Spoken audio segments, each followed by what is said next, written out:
دلچسپ بات یہ ہے کہ جسٹس یحییٰ افریدی، جسٹس منصور علی شاہ اور جسٹس اطہر من اللہ، ان کا چیمبر بھی اکٹھا تھا اور ایک ہی طرح کے یہ خیالات بھی رکھتے تھے، مگر پھر جسٹس یحییٰ افریدی جو تھے، جو کہ ان کے طویل عرصے تک کولیگ اور پارٹنر رہے تھے کاروباری، انہوں نے ہی بغاوت کر دی اور وہ چیف جسٹس آف پاکستان بن گئے۔ تو منصور علی شاہ صاحب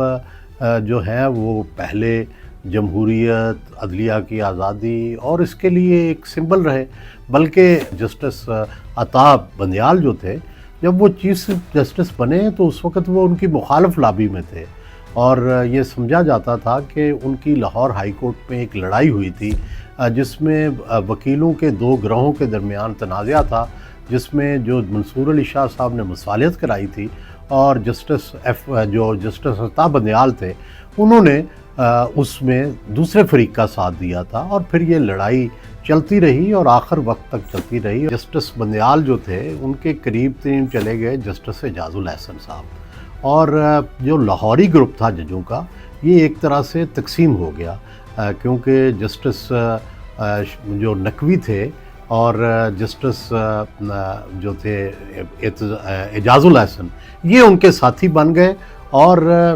جو جسٹس منصور علی شاہ صاحب تھے یہ ان سے الگ ہو گئے۔ تو یہ ایک طرح سے ایک نئی صف بندی ہوئی تھی ججز کی جب لاہوری گروپ تقسیم ہوا، اور یہ پھر جسٹس بندیال کے ریٹائر ہونے تک یہ گروپ بندی رہی، اور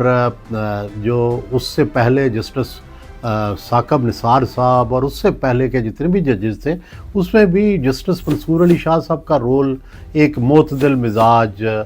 جج کا رہا، لیکن آخری وقت میں ان کی کایا کلپ ہوئی، سیاسی سوچ میں تبدیلی آئی، یا پھر انہوں نے کوئی سیاسی جو رول ادا کرنے کا فیصلہ کیا کہ اس سے سب کے خدشات بڑھ گئے، اور پھر جسٹس یحییٰ افریدی بالآخر چیف جسٹس بن گئے، اور منصور علی شاہ صاحب جو ہیں وہ پھر ان کی وہ حیثیت نہ رہی جو پہلے تھی، اور یہ وہی اسی لڑائی کی، عدلیہ کی اندرونی لڑائی جو ہے، یہ اس کا نقطہ عروج ہے جس میں بالآخر جسٹس منصور علی شاہ کو مستعفی ہونا پڑا۔